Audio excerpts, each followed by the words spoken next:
नमस्कार, यो एभिन्यूज खबरको संकेत हो। तपाई अहिले एभिन्यूज@2 मा हुनुहुन्छ। म प्रभा थापा। प्रारम्भमा मूल खबर। कर्णाली प्रदेशका मुख्यमन्त्री शाही मन्त्रीमण्डल हेरफेर गर्ने निर्णयबाट पछि हटे। नेतृत्वसँगको परामर्शपछि मात्रै मन्त्री फेरिने। कोरोना भाइरस संक्रमणबाट नेपालमा थप 12 जनाको मृत्यु, ज्यान गुमाउनेको संख्या 949 पुग्यो।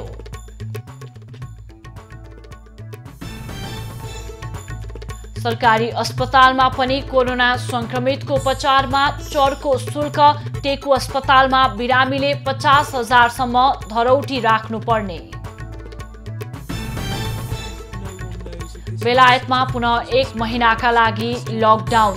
अत्यावश्यक सेवा र शिक्षण संस्था भने खुल्ने।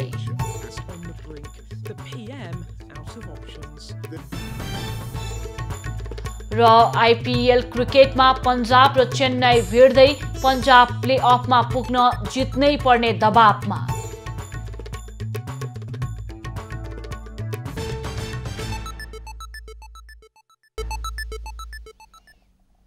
अब खबरको सिलसिला प्रारम्भ गरौं। कर्णाली प्रदेशमा मन्त्री हेरफेर सम्बन्धी प्रसंगबाट।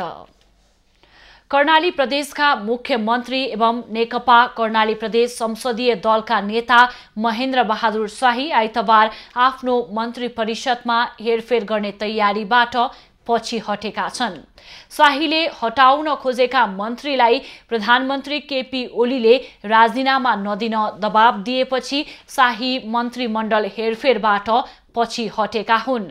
शाहीले पार्टी नेतृत्वको परामर्शपछि मात्रै मन्त्री परिषद हेरफेरको तयारी गरेका छन्।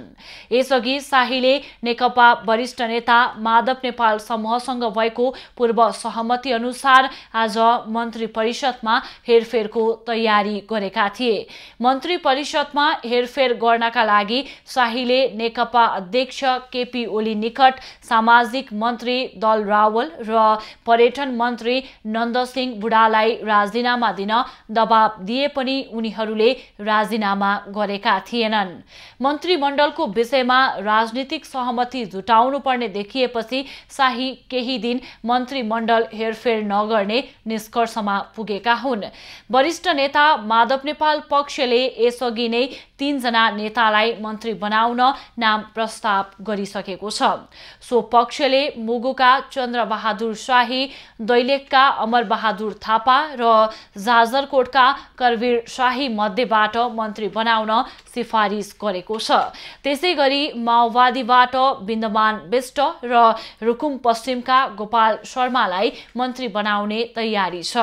यसअघि मुख्यमन्त्री शाही विरुद्ध अविश्वासको प्रस्ताव ल्याइए पनि असफल भएको थियो। मुख्यमन्त्री विरुद्ध अविश्वास प्रस्ताव ल्याएपछि नेकपा अध्यक्ष ओली र अर्का अध्यक्ष पुष्पकमल दाहाल बीच विवाद बढेको छ। कोरोना भाइरस संक्रमणबाट मुलुकका विभिन्न स्थानमा 12 जनाको मृत्यु भएको छ। झापा र नवलपरासीमा 3 जनाको मृत्यु भएको छ। त्यस्तै बारा, रूपन्देही, सुर्खेत, कास्की, कैलाली र बाँकेमा 1 जनाको ज्यान गएको छ। झापाको दमक 7का अन्दाजी 50 वर्षीय पुरुष र कमल गाउँपालिका 5 मंगलबारेका 72 वर्षीय पुरुषको नोभेल शिक्षण अस्पताल विराटनगरमा मृत्यु भएको हो। यसैगरी गौरादह 4 मिलनचोकका 74 वर्षीय पुरुषको पनि होम आइसोलेसनमा मृत्यु भएको छ। पूर्वी नवलपरासीको गैराकोट नगरपालिकाका 38 वर्षीय एक पुरुषको चितवन मेडिकल कलेजमा मृत्यु भएको छ। विनय त्रिवेदी गाउँपालिका 1 दुम्कीबासकी 64 वर्षीय महिला र कावासोती नगरपालिका 11 का 48 वर्षीय पुरुषको पनि सोही अस्पतालमा मृत्यु भएको छ। कोरोना भाइरस संक्रमित नेपाली कांग्रेस बाराका महासमिति सदस्य मदन मण्डलको मृत्यु भएको छ। वीरगञ्जबाट थप उपचारका लागि काठमाडौँ ल्याइदै गर्दा बारा आदर्श कोटवाल गाउँपालिका टेढाकोटीका 45 वर्षीय मण्डलको आज बिहान मृत्यु भएको हो। सुर्खेतमा एक कोरोना संक्रमितको उपचारको क्रममा मृत्यु भएको छ। सुर्खेत स्थित प्रादेशिक अस्पतालमा उपचारको क्रममा भेरीगंगा नगरपालिका 12 सुर्खेतका 32 वर्षीय पुरुषको मृत्यु भएको हो। भेरी अस्पताल नेपालगञ्जमा उपचारका क्रममा टिकापुर नगरपालिका 1 का 60 वर्षीय पुरुषको पनि मृत्यु भएको छ। सोही अस्पतालमा नेपालगञ्ज उपमहानगरपालिका 20 राजा निवासी 60 वर्षीय महिलाको पनि मृत्यु भएको छ। त्यसैगरी कास्कीको अन्नपूर्ण गाउँपालिका 3 को 47 वर्षीय पुरुषको पोखरामा उपचारका क्रममा मृत्यु भएको छ। कोरोना संक्रमणबाट रूपन्देहीको तिलोत्तमा नगरपालिकाका 95 वर्षीय पुरुषको पनि आजै मृत्यु भएको छ। यो सँगै नेपालमा कोरोना संक्रमणबाट मृत्यु हुनेको संख्या 949 पुगेको छ। कोरोना संक्रमितको उपचारका लागि सरकारी अस्पतालले पनि चर्को उपचार खर्च माग गर्न थालेका छन्। सरकारले निशुल्क उपचार नगर्ने घोषणा गरे लगतै निजीका साथै सरकारी अस्पतालले पनि धरौटी र उपचार खर्च माग्न थालेका हुन्। काठमाडौँको टेकुमा रहेको शुक्रराज ट्रपिकल तथा सरुवा रोग अस्पतालले पनि कोरोना संक्रमितको उपचारका लागि दैनिक शुल्क तोक्नुका साथै धरौटी माग्न थालेको छ। अस्पतालले एक सूचना जारी गर्दै जटिल अवस्थाका बिरामीले दैनिक 15,000 सम्म उपचार खर्च तिर्नुका साथै 50,000 सम्म धरौटी राख्नुपर्ने जनाएको हो। स्वास्थ्य तथा जनसंख्या मन्त्रालयको निर्णय अनुसार कार्तिक 14 गतेबाट संक्रमितको उपचार शुल्क लिने निर्णय गरेको अस्पतालले जनाएको छ। अस्पतालले आईसीयू र भेन्टिलेटर चाहिने गम्भीर बिरामीका लागि 50,000 धरौटी र दैनिक 15,000 उपचार खर्च लाग्ने जनाएको छ। सघन उपचार कक्षमा मात्रै राख्नुपर्ने जटिल र मध्यम जटिललाई दैनिक 7,500 उपचार खर्च र 30,000 धरौटी राख्नुपर्ने सूचनामा उल्लेख छ। ग्यास्ट्रो आइसोलेसनमा राखिने मध्यम जटिलका लागि दैनिक 3500 उपचार खर्च र 20,000 धरौटी रकम अस्पतालले मागेको छ। सरकारी मापदण्डमा पर्ने गरिब तथा असहायहरूका लागि उपचार खर्चमा 10% देखि 100% सम्म छुट दिन सकिने अस्पतालले जनाएको छ। कोरोना भाइरसको विश्वव्यापी दोस्रो लहर सुरु भएदेखि विदेशमा रहेका नेपालीहरूमा थप कोरोना संक्रमण देखिएको छ। गैर आवासीय नेपाली संघका अनुसार यो साता विदेशमा रहेका थप 963 जना नेपालीहरूलाई कोरोना संक्रमण देखिएको हो। संक्रमित मध्ये 450 जना रोमानियामा रहेका नेपालीहरू छन्। यो साता Romania, Poland, Spain, Qatar, Bharat, Canada र बेलायतमा रहेका नेपाली कोरोना भाइरसबाट संक्रमण भएका हुन्। गैर आवासीय नेपाली संघका अनुसार यो साता विदेशमा कुनै पनि नेपालीले कोरोना भाइरसका कारण ज्यान गुमाउनु परेको छैन। विदेशमा 42 देशमा रहेका नेपाली मध्ये 43,569 जना नेपाली कोरोना भाइरसको संक्रमणमा परेका छन्। ती मध्ये 39,565 जना अर्थात् 92% नेपाली कोरोना मुक्त भएको स्वास्थ्य समितिले जनाएको छ। गत सातासम्म 19 देशका 284 जना नेपालीको कोरोना संक्रमणबाट निधन भइसकेको गैर आवासीय नेपाली संघले जनाएको छ। संघले अति आवश्यक बाहेक अन्य कामका लागि यात्रा नगर्न सबैलाई आग्रह गरेको छ। बेलायत, फ्रान्स, बेल्जियम र जर्मनी जस्ता शक्तिशाली मुलुकमा दोस्रो चरणको लकडाउन सुरु भएको अवस्थामा अत्यावश्यक बाहेक अन्य प्रयोजनका लागि यात्रा तय नगर्न संघले आह्वान गरेको हो। संघका अनुसार कोरोना पछि 33 देशका 1,26,989 जना नेपालीहरूको उद्धार गरिएको छ। कहीं नभएको जात्रा हाँडी गाउँमा भन्ने उखानलाई स्थापित गराउने काठमाडौँ स्थित हाँडी गाउँमा मनाइने चोक्ते नारायणको जात्रा यो वर्ष नहुने भएको छ। कोरोना भाइरस संक्रमणका कारण यो वर्ष नारायणको मूर्तिमा क्षमा पूजा मात्रै हुने भएको हो।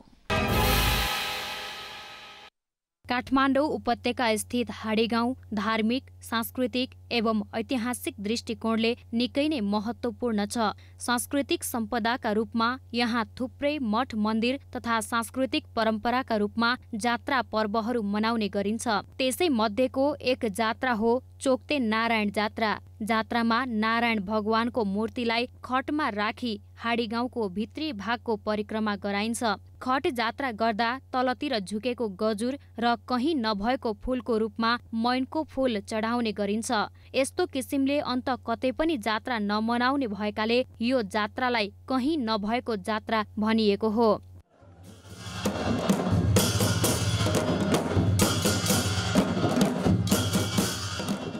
किम्वदन्ती अनुसार परापूर्व कालमा हाडी गाउँकी रानीले भगवान नारायणलाई अवहेलना गरेकै कारण 12 वर्षसम्म उनको गर्भमा रहेको बच्चा जन्मन नसकेपछि ज्योतिषीको सल्लाह बमोजिम भगवान नारायणको पूजाआजा गरी जात्रा मनाउन थालेपछि रानीलाई सन्तान प्राप्त भएको हो। आजसम्म पनि जात्रामा चढाउने मैनको फूल बेथा लागेकी महिलाको शिरमा राखिदिए सजिलै बच्चा जन्मिन्छ भन्ने जनविश्वास रहिआएको छ। जात्रा गर्दा बोकिने 3 खटलाई ब्रह्मा, विष्णु र महेश्वरको प्रतीकको रूपमा पूजिन्छ।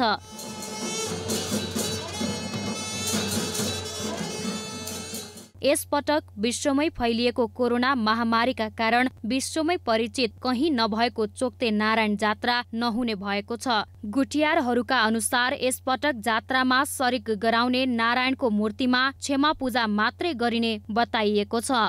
एभी न्यूज खबरका लागि राकेश डङ्गोलको रिपोर्ट।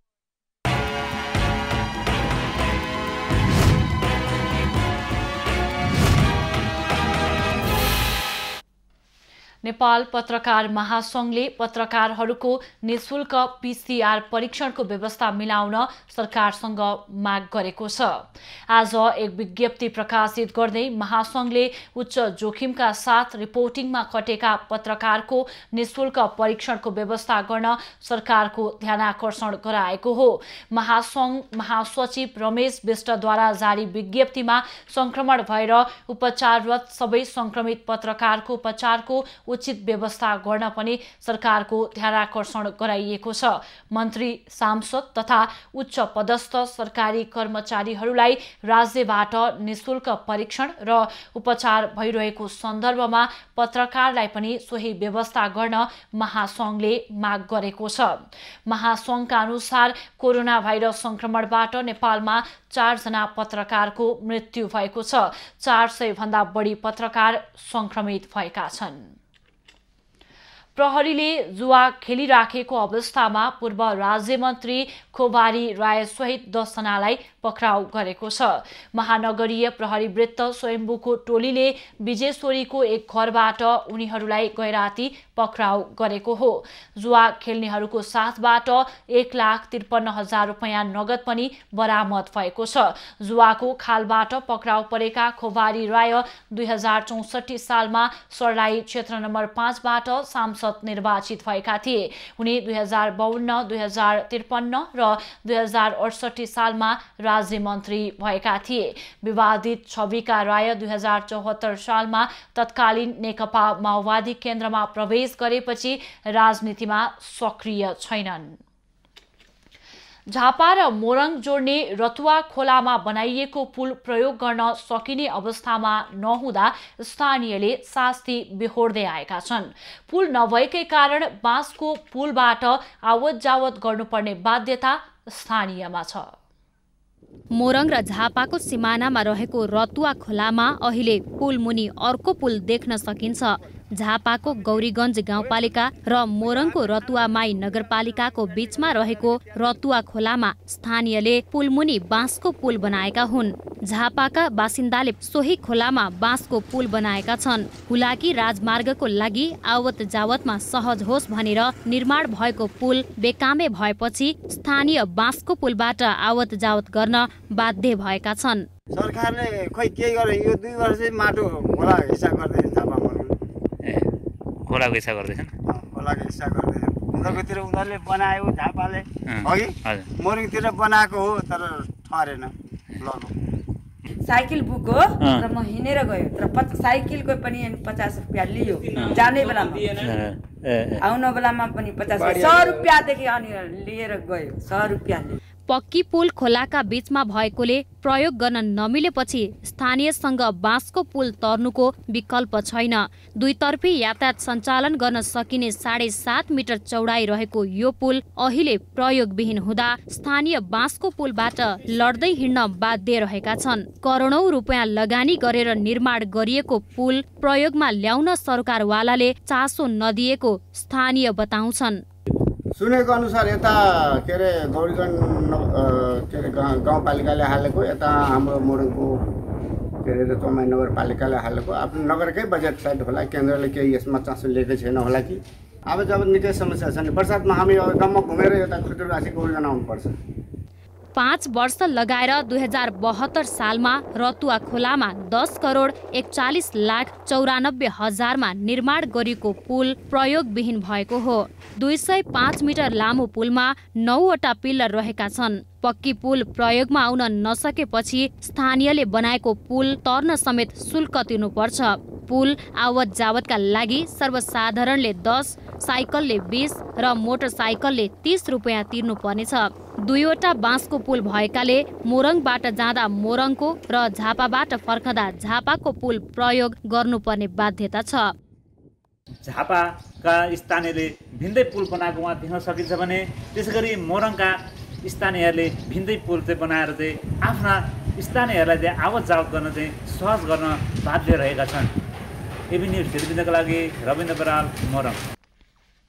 नवलपरासीको प्रतापपुर स्थित उखुबारीमा आज बिहान एक महिलाको शव फेला परेको छ। प्रतापपुर गाउँपालिका 7 स्थित जनाथपुर स्थित उखुबारीमा स्थानीय शोभा कोइरी मृत अवस्थामा फेला परेकी हुन्। कार्तिक 10 गतेदेखि बेपत्ता करिब 21 वर्षीय कोइरीको शव सडेको अवस्थामा फेला परेको प्रहरीले जनाएको छ। घोप्टेर सुतिरहेको ठाडो परेर सुतिरहेको अवस्थामा ल साइकल पनि लडिरहेको अवस्थामा देखेपछि हामीले अब यो लास कसको भन्ने सोधखोज गर्ने क्रममा चाहिँ तपाईँहरूले किन चाहिँ प्रहरीलाई जानकारी नगराउनु भएको भन्दा चाहिँ मेरो छोरीको चाहिँ 7 गते चाहिँ विवाह फिक्स भइसकेको थियो र चाहिँ फेरि उतातिर हल्ला खल्ला होला हाम्रो प्रतिष्ठामा आँच लाग्ला भन्ने हिसाबले हामीले चाहिँ प्रहरीलाई जानकारी नगराएको भन्ने जवाफ दिनुभयो। घरबाट साइकल लिएर निस्केकी कोइरी मृत अवस्थामा फेला परेपछि परिवारले थप अनुसन्धानको माग गरेको छ।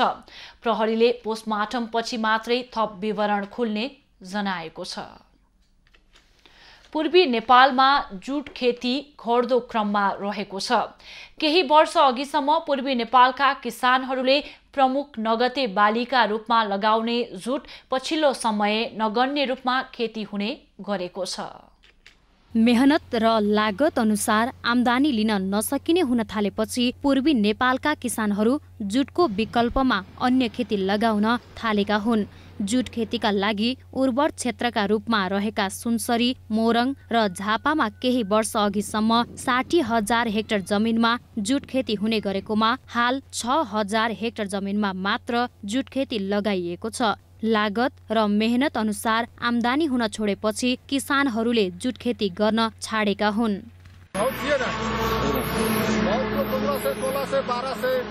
जोन काट्ने बेलामा 3वटा जोन लाग्छ 600 रुपियाँ लिन्छ जोन अनि खान्छ। त्यसकारण पटुवामा फेरा नभएर पटुवा खेती कम भयो। विगत केही वर्ष यतादेखि कृषिमा निर्भर बन्ने अवस्था नभएको भन्दै कृषि मजदुर वैदेशिक रोजगारीका लागि पलायन हुने क्रम बढेपछि कृषि मजदुर अभावले समेत जुट खेती सहित कृषि क्षेत्र प्रभावित बन्दै आएको छ। जुट बाली अनुसन्धान कार्यक्रमले भने थोरै क्षेत्रमा खेती भए पनि यो वर्ष उत्पादन राम्रो भएको जनाएको छ। को हिसाबले हेर्ने हो भने सबै बालीहरूमा जुट लगायतका अन्य बालीहरूमा पनि उत्पादन बढेको देखिन्छ। मौसम एक त मौसमले साथ दिएको र अर्को चाहिँ व्यवस्थापनको हिसाबले पनि जुट बाली अनुसन्धान कार्यक्रमले राम्रो काम गरेको भन्दा उत्पादन अघिल्लो वर्षको तुलनामा यसपालि बढ्यो। विगतमा झापा, मोरङ र सुनसरीमा उत्पादित जुट विदेशमा समेत निकासी हुने गरेको थियो। जुट केही कम हुन थालेपछि केही वर्ष यता भने बंगलादेशबाट जुट ल्याएर सुनसरी र मोरङमा रहेका जुट उद्योगहरू सञ्चालन हुँदै आएकोमा माग अनुसार जुट आयात गर्न नसकेको कारण जुट उद्योगहरू बन्द हुने क्रम बढेको छ। 2.5 दशक अघि पूर्वी तराईको 54,000 भन्दा बढी हेक्टरमा जुट खेती हुने गरेकोमा अहिले करिब 10,000 हेक्टर आसपासमा सीमित छ। सुनसरीबाट दीपक कार्कीका साथमा कृष्ण भट्टराईको रिपोर्ट। खबरको सिलसिला अझै जारी छ, हामीसँगै रहनुहोला। अब बाँकी खबर। जिल्ला प्रशासन कार्यालय सिराहाले धार्मिक स्थल बाहेकका ठाउँमा पूजापाठ तथा भिडभाड नगर्न जिल्लाभर आदेश जारी गरेको छ। शनिबार रातिदेखि लागू हुने गरी सार्वजनिक खेलकुद, नाच, भेला वा भिडभाड हुने कार्यक्रम गर्न प्रशासनले रोक लगाएको हो। त्यस्तै सभा, जुलुस वा प्रदर्शन हुने जस्ता कार्य नगर्न, चाडपर्व लगायतका धार्मिक तथा सांस्कृतिक स्थलहरूमा दैनिक नित्य पूजा आराधना बाहेकका गतिविधि गर्न पनि रोक लगाइएको छ। तिहार छठका क्रममा मानिसहरू भेला हुँदा संक्रमण फैलिने जोखिमलाई ध्यानमा राखेर प्रशासनले यस्तो निर्णय गरेको हो। यो मङ्सिर 17 गतेसम्मका लागि गरिएको हो। सिराहामा शनिबारसम्म 88 जना सक्रिय संक्रमितहरू रहेका छन्। संक्रमणका कारण 17 जनाको मृत्यु भइसकेको छ।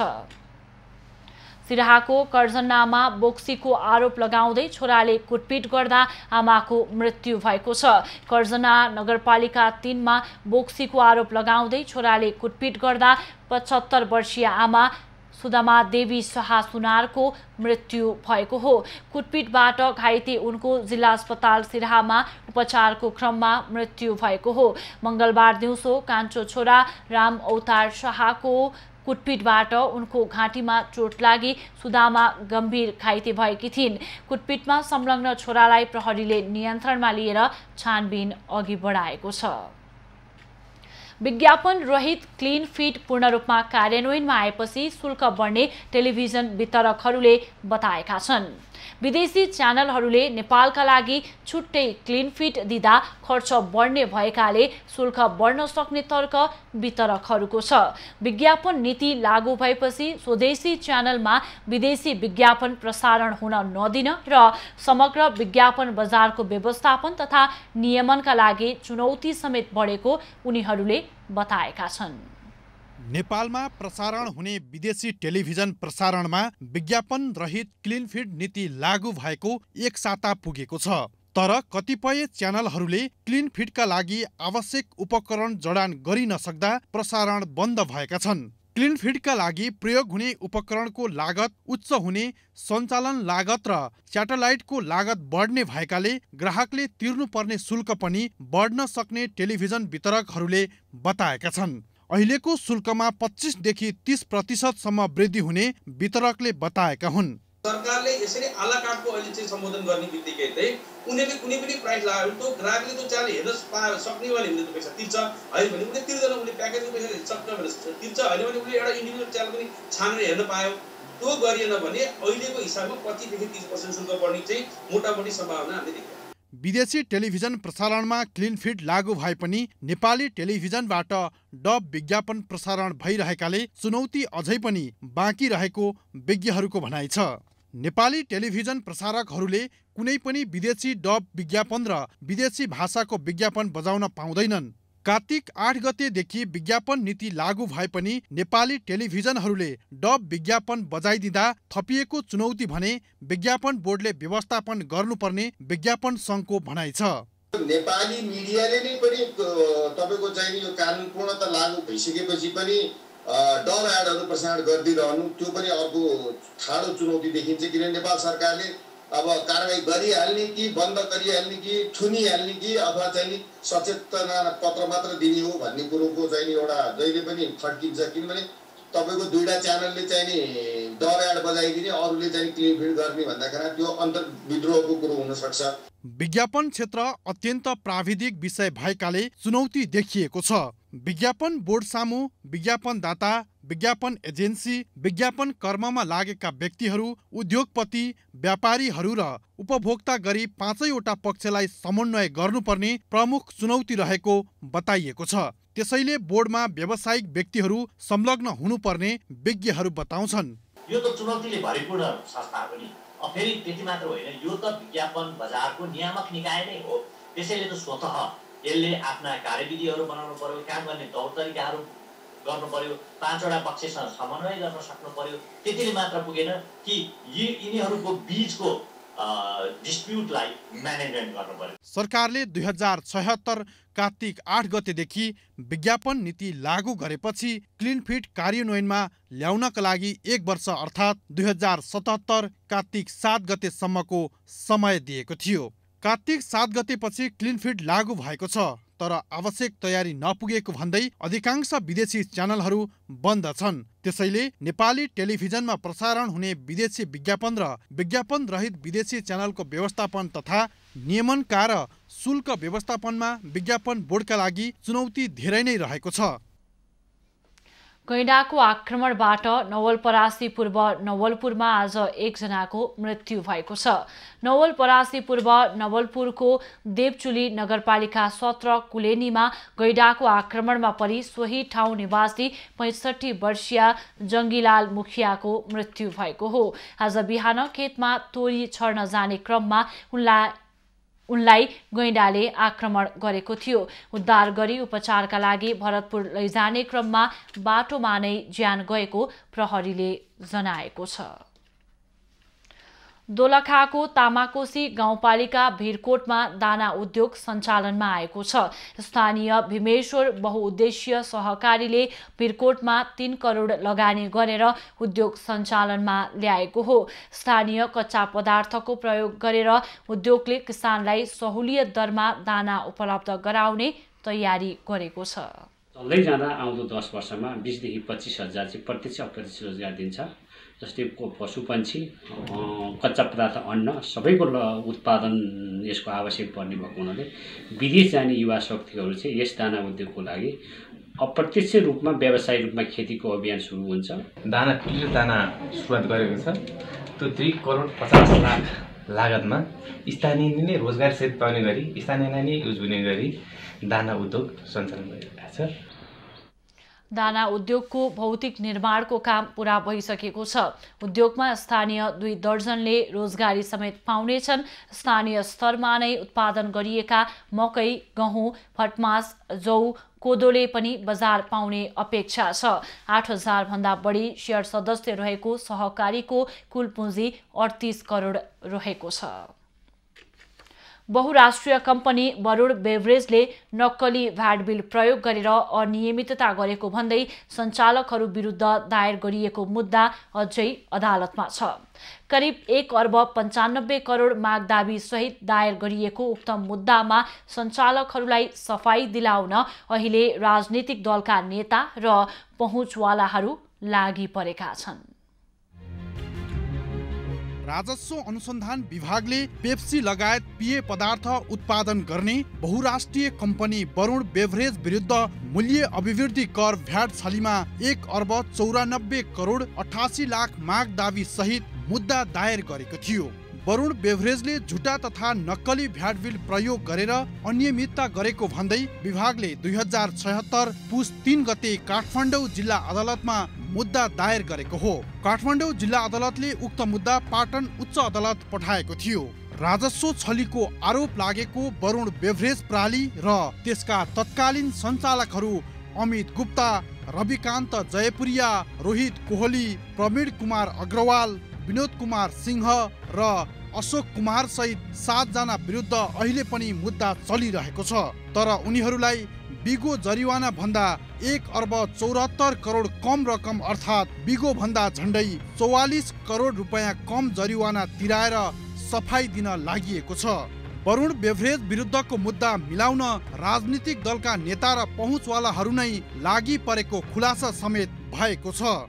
विक्रेता र क्रेता बीचको बिल बिजक आपसमा नमिलेको पाइएपछि विभागले अनुसन्धान थालेको थियो। आर्थिक वर्ष 2070-71 देखि 2075-76 सम्म भ्याट र भ्याट छली गरेको आम्दानी बढाई बढी लाभांश वितरण गरेको भन्दै आयकर तर्फ लाभांश समेत गरी 64 करोड 96 लाख रुपैयाँ कर छली गरेको विभागको अनुसन्धानमा देखिएको थियो। विभागले वरुण बेभरेज प्रणालीबाट 1 अर्ब 60 करोड रुपैयाँको बैंक जमानत लिई मुद्दा दायर गरेको थियो। वरुण बेभरेजले कर छली गर्ने उद्देश्यले नक्कली भ्याट बिल कारोबार गर्ने व्यक्तिहरूसँग मिलेमत्तो गरी वास्तविक रूपमा वस्तु खरिद्नै नगरी नक्कली कर बीजक जारी गर्ने उद्देश्यले दर्ता गरिएको फर्महरूबाट जारी गरेको बिलहरू प्रयोग गरेको थियो। तर ठूला कम्पनीले राजस्व छली गरे पनि उनीहरू विरुद्ध दायर गरेका मुद्दा बिगो जरिवाना भन्दा कम मूल्य जरिवाना तिराएर टुङ्ग्याउने गरिएको छ। नेपालमा वरुणले पेप्सीलाई बोटलिङ गर्दै आएको छ। उसले बहुराष्ट्रिय कम्पनी पेप्सीको फ्रेन्चाइज कम्पनीका रूपमा Pepsi diet, Pepsi, due, Mirinda, 7 up, Tropicana slice, auto milk लगायतका पेय पदार्थ नेपाली बजारमा बिक्री वितरण गरिरहेको छ। पटक पटक बन्द हुँदै खुल्दै गरेको नेपाल चीन बीचको उत्तरी नाका तातोपानी सुक्खा बन्दरगाह कोभिड-19 रोकथामका लागि स्वास्थ्य मापदण्ड अपनाई सुचारू भएको छ। कोरोना महामारी र बाढी पहिरोको कारण पटक पटक बन्द भएको नाका बिहीबारबाट खुलेपछि नेपालतर्फ सामान आयात हुन थालेको हो। 2072 सालको भूकम्पपछि लामो समय बन्द भएर खुलेको तातोपानी नाका केही समयमा नै पुनः बन्द भएको थियो। बीचमा खुलेको नाका पछिल्लो पटक कोरोना संक्रमणको जोखिमका कारण बन्द हुन पुगेको थियो।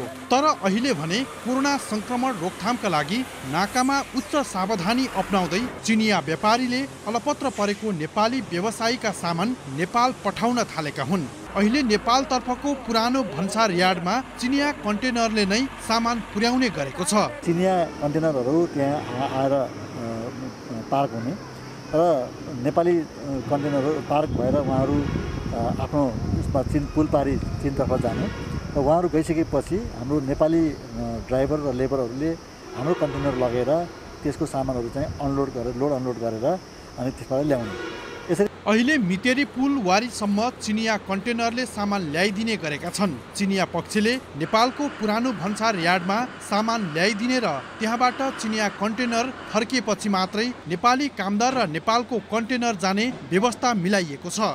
लामो समय नाका सञ्चालन नहुँदा स्याउ लगायतका खाद्य सामग्री आयात प्रभावित भएको थियो। आफूहरूले आयात गरेको स्याउ 3 लटसम्म कुहिएको व्यापारीहरूले बताएका छन्। अब भने नाका निरन्तर खुल्नु पर्ने उनीहरूको माग छ। अब कहिले खुल्यो भनेर चाहिँ माथिबाट हामीले चाइनाबाट सामान हाल्यो, सामान हालेर यहाँ आइसकेपछि पारी आइसकेपछि कहिले स्थानीय स्तरको चाहिँ विवादले गर्दाखेरि त्यो सामान फर्काउनु पर्ने अवस्था आयो। फर्काएर पनि त्यो सामान त पुग्यो, 3 चोटि हाम्रो सामान पुगिसक्यो। खुल्ने बन्द गर्ने खुल्ने बन्द गर्दा चाहिँ व्यापारीले धेरै मार्का परेछ। सिजनको सामान पुगेको छैन है, अनि कुहिने सामानहरूमा धेरै घाटा पर्छ, धेरै फाल्नु पर्यो। अब अहिले फेरि तेस्रो पल्ट नाका खुल्दैछ, यसमा हामी खुसी छौँ, खुल्नु चाहिँ होइन, तर निरन्तर रूपले खोलिदिनु पर्यो भन्ने हाम्रो आग्रह छ। नाका सञ्चालनमा आउँदा स्थानीय बासिन्दालाई समेत रोजगारीको अवसर हुने भएकाले नाका निरन्तर खुल्नु पर्ने स्थानीय श्रमिकहरूले माग गरेका छन्। सामान लोड गर्ने नेपाली श्रमिकलाई क्वारेन्टिनमा राखिएको छ भने प्रत्येक 14 दिनमा PCR परीक्षण गर्ने व्यवस्था मिलाइएको छ। अब स्वास्थ्यहरू सावधानीहरू अपनाएरै सबैले मास्क लगाएर, ग्लोभ्स लगाएर, अनिवार्य रूपले सेनिटाइजर सबैको प्रयोग गरेर एकदम नै सेफ्टीका साथ हामी काम गरिरहेका छौँ। अब यो सञ्चालन चाहिँ अब सधैँभरि भइदिएदेखि हाम्रो कुनै अर्को स्थानीयहरूलाई पनि कामहरू पाउने सम्भव, रोजगारहरू पाउने सम्भव हुन्थ्यो। तर यो नाकाहरू कहिले बन्द हुने कहिले खोल्ने, त्यही भएर अलिकति गाह्रो भइरहेछ। नेपालतर्फका सवारी साधनहरू सामान लिन जानको लागि अनिवार्य निर्मलीकरण गर्नुपर्ने व्यवस्था पनि गरिएको छ। नाका खुलेसँगै दैनिक 4 देखि 6 वटा कन्टेनरसम्म सामान आयात भइरहेको छ। पशुपति क्षेत्र विकास कोषले विश्वरूप मन्दिर पुरानै शैलीमा पुनर्निर्माण गर्ने भएको छ। भूकम्पले क्षतिग्रस्त पशुपति क्षेत्रको विश्वरूप मन्दिर पुनर्निर्माणका लागि पुरातत्व विभागले ड्रइङ डिजाइन स्वीकृति दिएसँगै विभागसँगको समन्वयमा मन्दिरको पुरानै शैलीमा निर्माण गरिने भएको हो।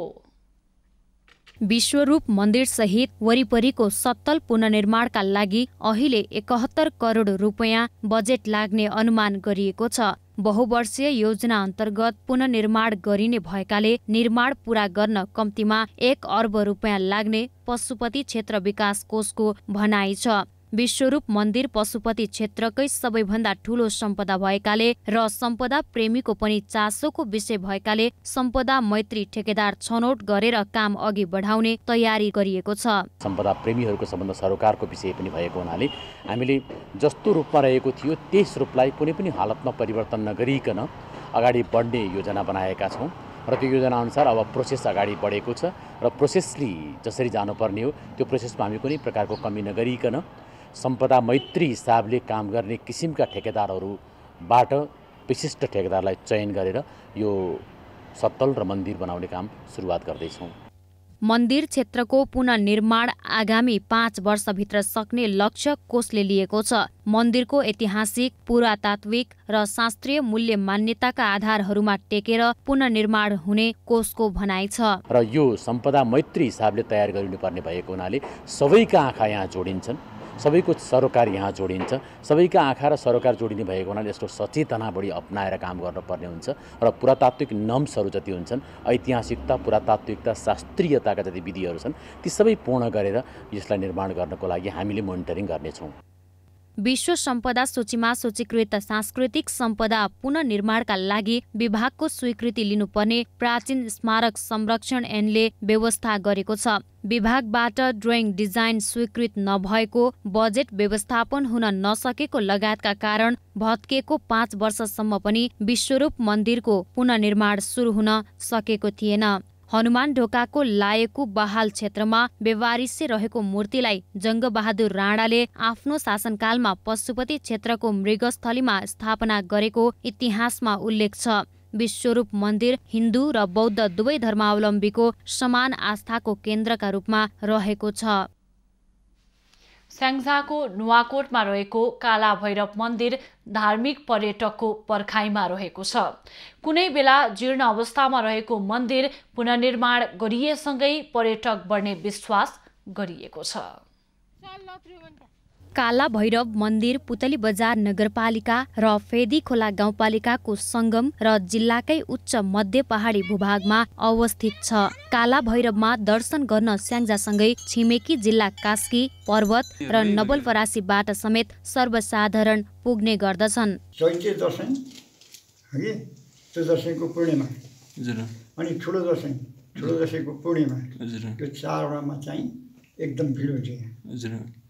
जस्तै कहाँबाट दर्शनहरू कहाँबाट आउँछन्? यहाँ त नवलपरासीबाट नि आउँछन्, काठमाडौँबाट नि आउँछन्। अलि भर्खरै काठमाडौँ गएर पूजा अरे गयो भर्खरै काठमाडौँबाट नि आउँछन्। अरू चाहिँ त्यता बाउलुङ, बिनी यहाँ तक मान्छे आउँछन्।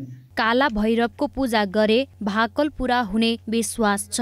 पुत्र लाभ, विदेश जाँदा राम्रो होस् भनेर पनि धेरै मानिस दर्शनका लागि पुग्ने गर्दछन्। भैरवको दर्शनले बोली नफुटेका बच्चाहरूको बोली फुट्ने र बच्चा नहुनेलाई बच्चा हुने विश्वास समेत रहेको छ। यो ठाउँको पूजा पाठ गर्नाले अथवा भक्कल गर्नाले यहाँ कोही बच्चा बच्ची नहुनेलाई बच्चा हुने, नबोल्ने बच्चाहरू बोल्ने भन्ने अनि त्यस्तो किसिमको हाम्रो परम्परा चलेको हुँदा त्यही आशाले म आएको। घरमा राम्रो होस्, पारिवारिक परिवेश राम्रो होस् भन्ने हेतुले। काला भैरवमा बडा दशैं र चैते दशैंमा दर्शनार्थीहरू पुग्ने गर्दछन्। 24 राज्य मध्येको एक शक्तिशाली राज्य नुवाकोट प्राकृतिक सुन्दरताले भरिपूर्ण छ। नुवाकोट काला भैरवमा तत्कालीन राजाले बनाएका संरचनाहरू पनि पर्यटकीय आकर्षणका रूपमा रहेका छन्। यहाँबाट माछापुच्छ्रे, अन्नपूर्ण, धवलागिरी, मनास्लु लगायत हिमाल हेर्न सकिन्छ। नुवाकोट स्याङ्जा जिल्लाको पुरानो सदरमुकाम समेत रहेको छ। पछिल्लो समय कालिज पालन व्यवसायतिर आकर्षण बढ्दै गएको छ। कालिजको बजारमा माग बढ्न थालेपछि पाल्पामा व्यावसायिक रूपमा कालिज पालन सुरु गरिएको छ। पाल्पा जिल्लाको तिनाउ गाउँपालिकाको झिङ्गामारामा कामविहीन रहेको भिराले खरबारीमा तार जारी लगाएर खोर बनाई व्यावसायिक रूपमा कालिज पालन सुरु गरिएको छ। यसको मासु स्वादिलो, स्वस्थकर र प्रोटिन युक्त हुने भएकाले बजारमा कालिजको माग बढेको बताइन्छ। कालिज विश्वमा 20 प्रजातिको पाइने भए पनि यहाँ रहेको फर्ममा रिङगेट लगायत 5 प्रजातिका कालिज रहेका छन्।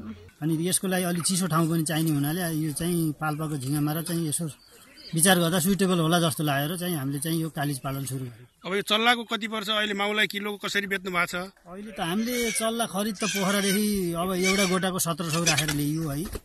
अब चाहिँ हाम्रो चाहिँ बिक्री गर्दा अब कतिसम्म हुन्छ त्यो अहिले चाहिँ अझै हाम्रो बल्ल 4 महिनाको भयो है। अन्डा पनि अझै उत्पादन भयो छैन। पाल्पाको झिगामारा प्राकृतिक रूपले रमणीय र कृषि कार्यको लागि उपयुक्त भएकाले अन्य किसान बाख्रा कुखुरा पालन गर्नुका साथै तरकारी खेतीमा पनि लागेका छन्। यही ठाउँमा 2 वर्ष अगाडिदेखि तिनाउ हेचरी उद्योग पनि सञ्चालनमा छ, जसले गर्दा कुखुरा कालिज टर्किजको चल्ला उत्पादनमा समेत सहयोग पुगेको छ। करिब 2 वर्ष भयो हाम्रो तेस्रो लट हो यो अहिले प्यारेन्टको हामीले उत्पादन गरिरहेको 3 लट हो। अब यसमा हाम्रो नितान्त हाम्रो आफ्नै लगानीमा राज्यको 1 रुपैयाँ पनि हाम्रो यहाँ परेको छैन। सहयोग कुनै गाविसबाट कुनै नगरपालिकाबाट 1 पैसा पनि सहयोग नलिकन हामी आफै 5 जना साथीहरू मिलेर हामीले यो तिनाउ ह्याचरी, यसको नाम पनि तिनाउ ह्याचरी हो, तिनाउ गाउँपालिकामा छ, स्वच्छ वातावरणमा छ, यसरी हामीले सञ्चालन गरिरहेका छौँ। रूपन्देहीको बुटोल भैरहवा र यस आसपासमा होटल रेस्टुरेन्ट खुल्ने क्रम बढेकाले पनि लोकल कुखुरा कालिज खसी बोका पालनतिर किसानको बढी आकर्षण बढेको हो। पहाडी क्षेत्रको भिरपाखामा राम्रो उत्पादन नहुने तर पशु पंक्षी पाल्न सकिने भएकाले व्यावसायिक किसानको आकर्षण बढ्दै गएको छ। मानिसहरू अहिले कालिज पालनतिर पनि निकै आकर्षित भएर लागेका छन्, किनभने यसको बजारको सम्भावना देखेर यो क्षेत्रका मानिसहरू कालिज पालनमा लागेका छन्। एभिन्यूज खबरका लागि दामोदर खनाल, पाल्पा, झिगामारा।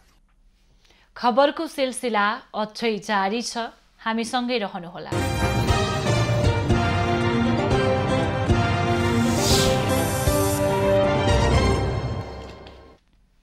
हाल गण्डकी प्रदेश, लुम्बिनी प्रदेश, कर्णाली प्रदेश र सुदूरपश्चिम प्रदेशमा आंशिकदेखि सामान्य बदली र बाँकी भूभागमा मौसम सामान्यतया सफा रहेको छ। अपराह्न आंशिकदेखि सामान्य बदली रही अन्य भूभागमा मौसम सामान्यतया सफा रहने जल तथा मौसम पूर्वानुमान महाशाखाले जनाएको छ। काठमाडौँ उपत्यकाको आजको अधिकतम तापक्रम 28 डिग्री सेल्सियस र न्यूनतम तापक्रम 14 डिग्री सेल्सियस बीच रहने अनुमान गरिएको छ। आज सूर्योदय बिहान 6:14 भयो भने सूर्यास्त साँझ 5:19 हुनेछ। आज देशभरको मौसम कस्तो रहला त हेरौं देशका विभिन्न स्थानको अनुमानित मौसमी अवस्था।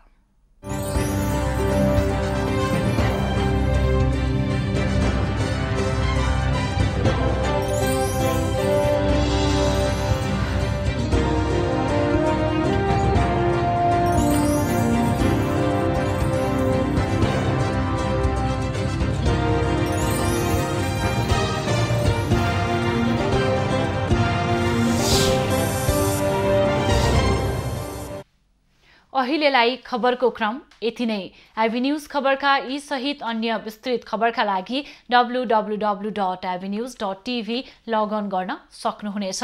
युट्युब, फेसबुक र ट्विटरमा पनि हामीलाई फलो गर्न सकिनेछ। खबरभित्रको खबरका लागि हेर्दै रहनुहोला आइभी न्यूज खबर। नमस्कार।